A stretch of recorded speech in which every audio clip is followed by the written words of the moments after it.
So, it's a great honor to be speaking to all of you. It's a great honor to be speaking at Nantes, and it's a great honor to be speaking, so to say, at the parting conference of some of the postdocs, as we have discussed previously here. Yeah, I'm very happy to be here. Thank you.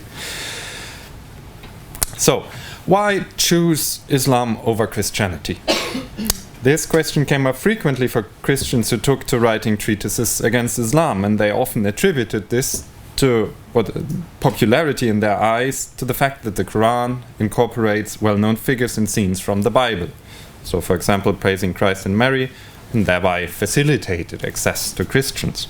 So, as an example, the outcry by the Dominican Ricoldo da Monte di Croce may suffice, who exclaimed, I quote, "But we know, unfortunately so, that there has never been a seducer in the world whom so many men and so many people have followed in such a short time." So what this illustrates is a curious tension. While the Qur'an was considered as something to be rejected, still a certain allure was attributed to it.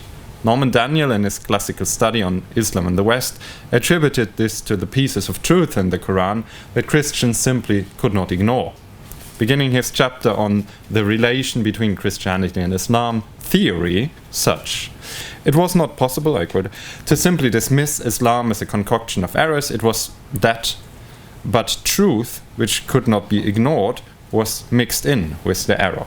So I'm not sure if that's the correct explanation in all cases. However, there is a certain rhetorical motive, and it might not be a very pretty metaphor, that I will be talking about today, that was often used to flag just such issues. And one of the most prominent ones who used it is, of course, Peter the Venerable in his summary of the whole heresy of the Saracens. And he writes, "Lying that this collection was brought to him, chapter by Gabriel, whose name he already knew from sacred scripture, he poisoned with a deadly poison that people that did not know God, and in the manner of such poisoners, coating the rim of the goblet with honey and letting the death-dealing poison follow afterwards, he destroyed, alas, the souls and bodies of the wretched people." So, in this contribution, I want to do three things regarding this motive. First, I want to preface some very brief words on the importance of metaphors.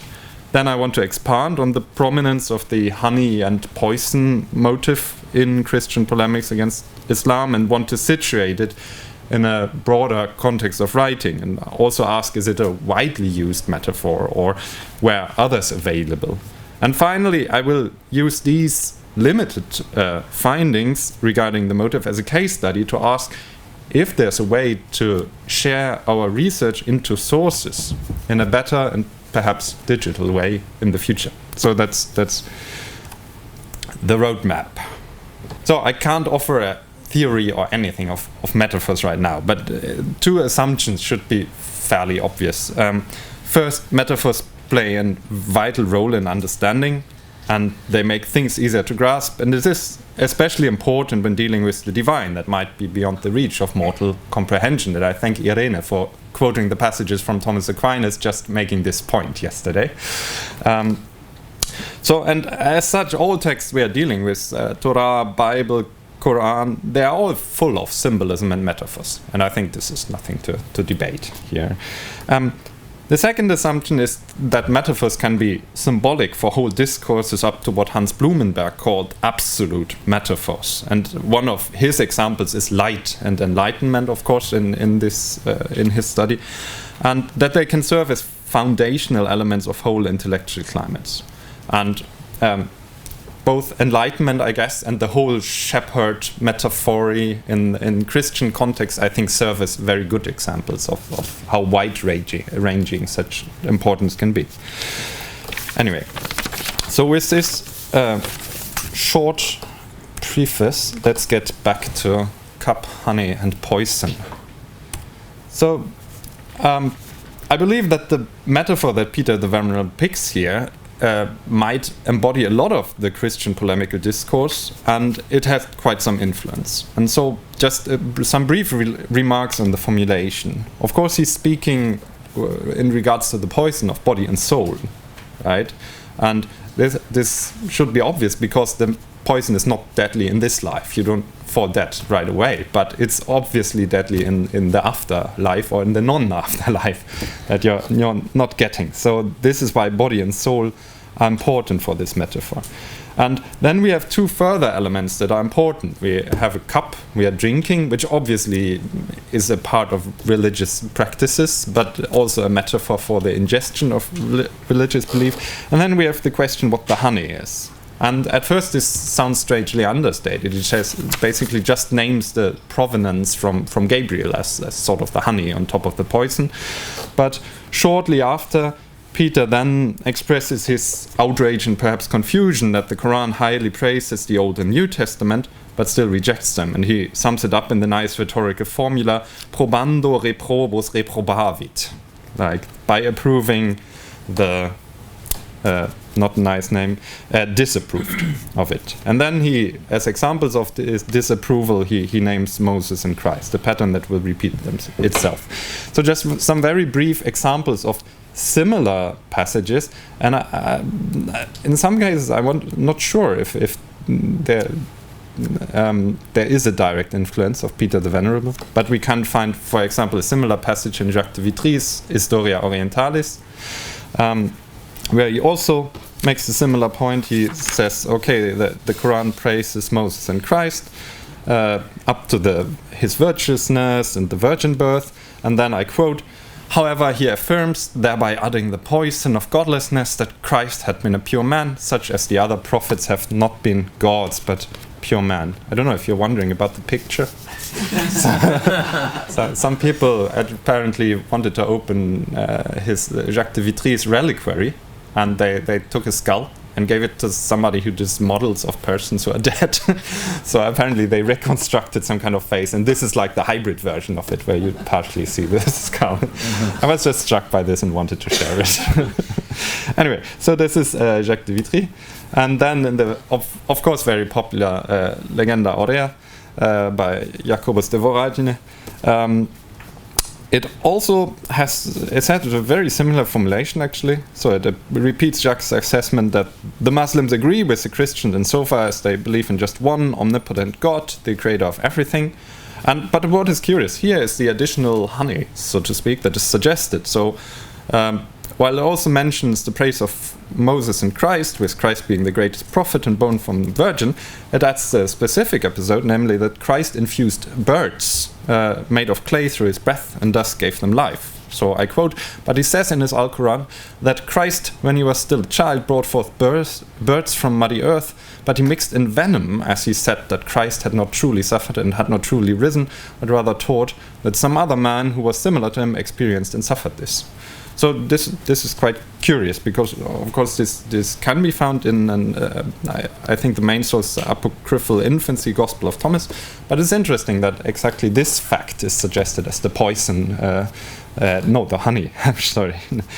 So I will briefly quote another piece that it's directly related to Peter the Venerable that just I found interesting because it expands the metaphor in several ways, which is written in Constantinople by some probably Franciscan friars and some humanists who were visiting. Anyway, and they put it such, so that he could more easily kill the unwary with such a bitter pill, he smeared the poison with honey by narrating high praise and excellence of Christ, through which his poor misled followers would more easily swallow the deadly drop. So we have basically three synonyms of the poison, or rather of the bitter pill that people are made to swallow. So I think with these examples, it's sufficient to conclude that this metaphorical assessment was fairly widespread, but also that it was preferentially used in popular recounts of Islam or Muhammad. So it seems to be an easy metaphor to use to quickly get to the point, if we want to say so.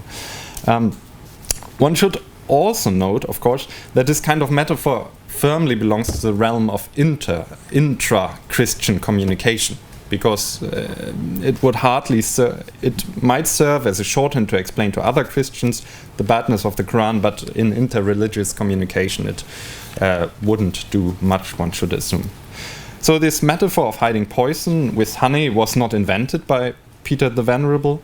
And Reinhold Gley, the editor of Peter the Venerable's writings on the Quran, suggests antique origins.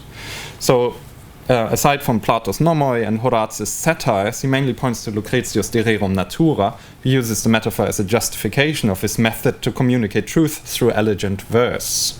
So I quote, "But as with children, when physicians try to administer rank wormwood, they first touch the rims about the cups with the sweet yellow fluid of honey. That unthinking childhood be deluded as far as the lips, and meanwhile may drink up the bitter juice of wormwood, and thou beguiled be not betrayed, but rather by such means be restored and regain health." But what is interesting about all the antique examples, they suggest hiding medicine under the poison. And one switching point that I found is actually in Lactantius, who directly receives Lucretius, and then says, yeah, what the philosophers do, that is poison, but we can use this method to propagate Christian faith. So it's sort of a turning point here. Applied to hereticism and regarding the dangers, it's not only applied to Islam and appears earlier than in Peter the Venerable, and sorry for going sort of all over the time here, but for example, you have it in Beatus of Liébana and Estherios of Osmas, Adversus Elipandum, so in Spain, and they explain the meaning of the term symbolon, and they explain it such, and the symbolon is named putting together, conlatio, which means that a multitude gathers as one, because the heretics invent poison each for themselves, which they bring forth lined with honey and kill the small ones. Right. So, but the metaphor could also be applied. So this is like a dispute against the, I think it's called adoptionism, that doctrine that was around in Spain at that time. It can also apply to like people who just pretend to be Christians, not sticking out, but just follow it outwardly. And so there's Heinrich of Auxerre, who writes in his Homilia about these people among the Christians, which he calls false doctors and malicious Catholics, that those acting this way are poisoned from the inside and have a mind most prone to dissemble, acting the way of the poisoners who, when they offer poison, smear the rim of the cup with honey. And he uses this motive actually several times in this Homilia, and perhaps there's even some connection, I mean, he's a Benedictine or all, I don't know, to Peter the Venerable in some shape or form. Outside of religious matters, we also find it in, for example, in Alexander Neckham's De Naturis Rerum, where he just plainly states in the beginning of his discussion of flatterers, flattery is a poison lined with honey or poisoned honey. So if we wanted to look at other items that could be coated with poison, there is a letter from Jerome to Augustine, where he says that Augustine's letter that recently reached him was like a razor coated with honey.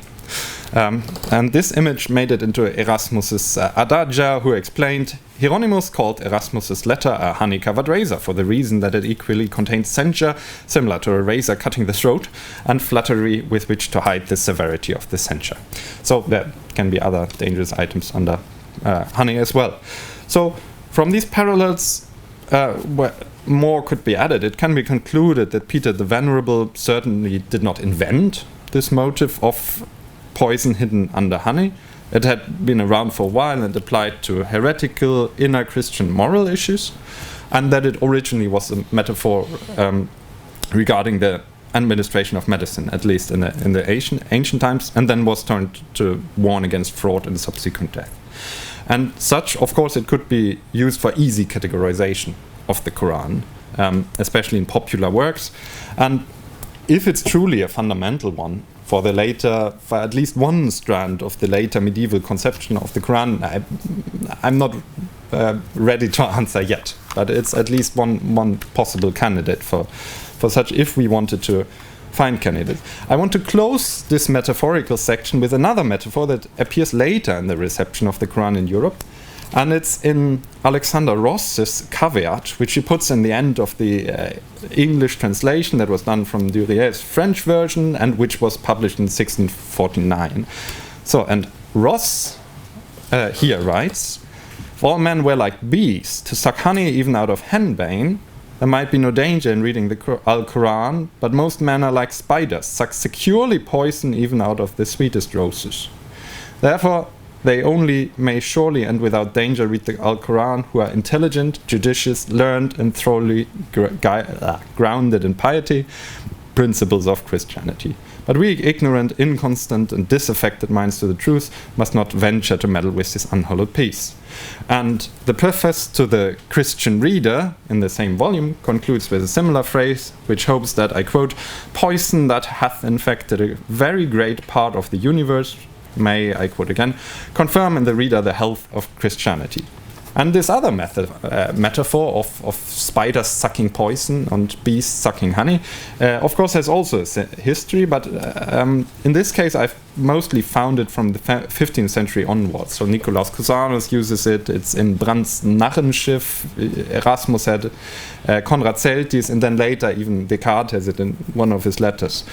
And if we look carefully, you might even say that Theodor Bibliander, in his short preface to his edition, modified the image of poison. He states that knowing the poison can serve to avoid it.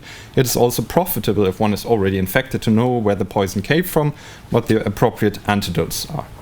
So both Ross and Bibliander, both obviously writing to defend their publications of the Qur'an, use and modify the metaphor of poison, and try to temper it in a certain way. Like in the one way, the claim is that it just affects some, and the other, the claim is that at least it can be helpful to help some. So it would be fantastic if one could say, oh, there's a shift in the metaphor somewhere in this reception. But as I said, I'm not at the point where I would claim this yet, but it might be something to think about if one wants to commit to guiding metaphors, if these guiding metaphors change at a certain point of time.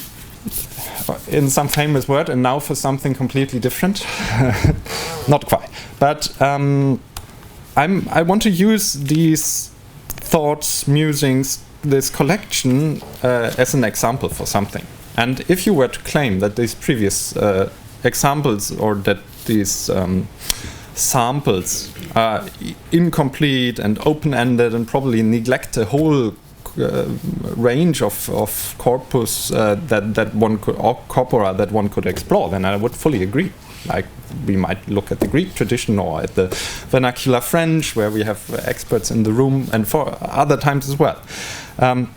And if I put my cards on the table, I would say, okay, I did research like in the library of Latin texts, I browsed some books, creative Googling, maybe my own memory helped me as well.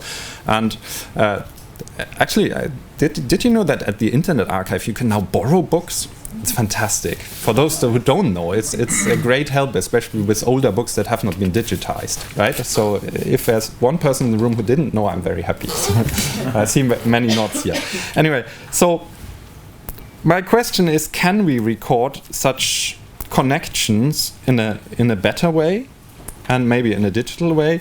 And I was inspired by a talk at the University of Bologna last week by Elena Giglia, with this idea from publishing to sharing towards co-creating. And so the question is, can we improve the way we share scholarly information, for example, about connections, about motives like poison and honey, and so on and so forth? Because I think if everybody who encountered this sometime in their research had put it somewhere, I could have saved myself 90% of my research time. Not saying that anyone is to blame, but technically I think many of you might have stumbled across such things, but it's not always easy to find. Anyway, so the idea is to use the infrastructure of the semantic web.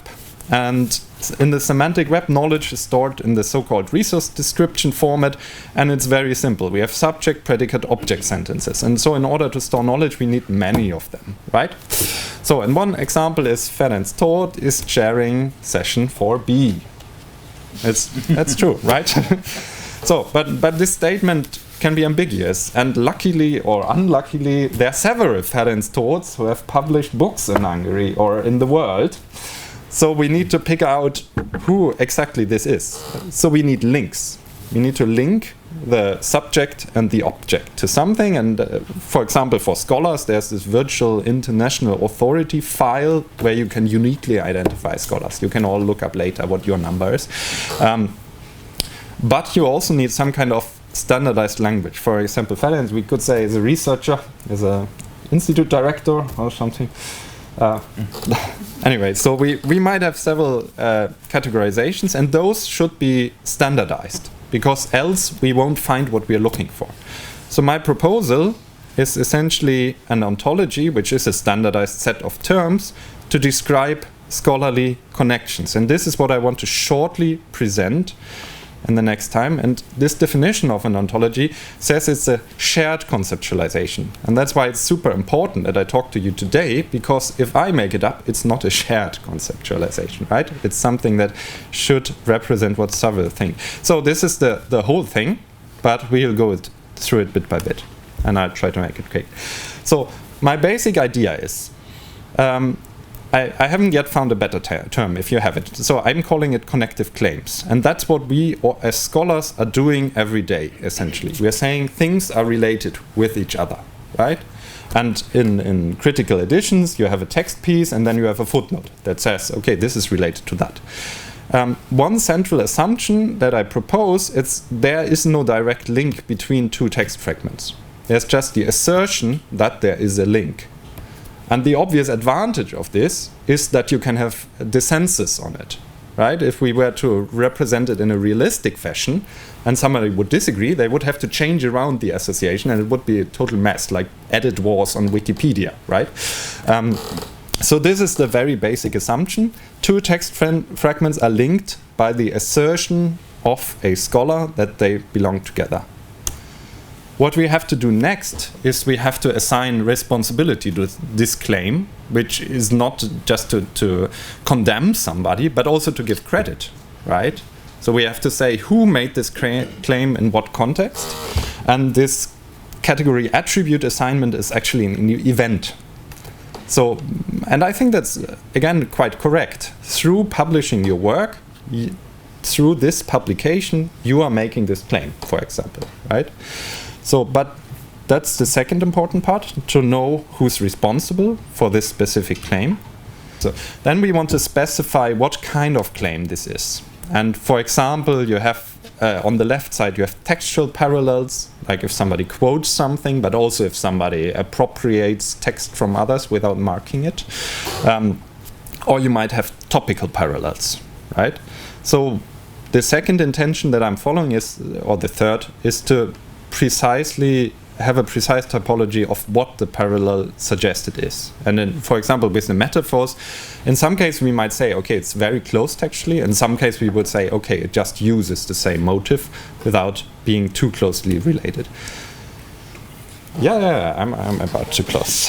it's so the next part is what I call intentionality, which is especially important, I find, when dealing with quotations, because sometimes people are signaling that they're quoting and sometimes they're not, obviously, right? It's a difference if you say, as David says in the Psalms, or if you just quote it, right? And this can, of course, also, again, be the case with plagiarism. So this is another dimension that I would propose to describe. And finally, if we ask ourselves, okay, where does the honey and poison metaphor fit in? And in this model, it would be, I would say, if you take two texts that both have them, you would diagnose a linguistic parallel, if you think it's a rhetorical device.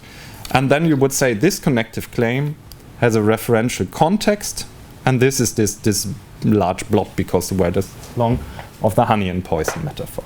So this is my idea how to theoretically and in as precise terms as possible describe what scholarly connection making is actually about. So, and what are my dreams and visions about this? I'm like in the middle of a project. I'm very much working on the fundamentals, is because therefore I shared this as general scheme with you. So I would love to discuss with as many of you as possible these ideas, also separately, it doesn't have to be here. So it becomes a shared conceptualization. To get data, of course, you don't have to create everything anew. You can technically take critical addition and just mine the apparatus of that. I mean, it is connections that already exist. And in the end, maybe natural language processing might also help to refine this. Then we need some kind of platform to easily edit this, if it exists. And the end goal, of course, is like, we can answer old questions quicker, and we could also ask new questions. So there's one appeal that I have. If you're recording data in your research, if you can, do it in a structured way, that, like in a table, it doesn't have to be very complex, but that can be reused and integrated into other things. So let me conclude. First, I just wanted to briefly say metaphors matter.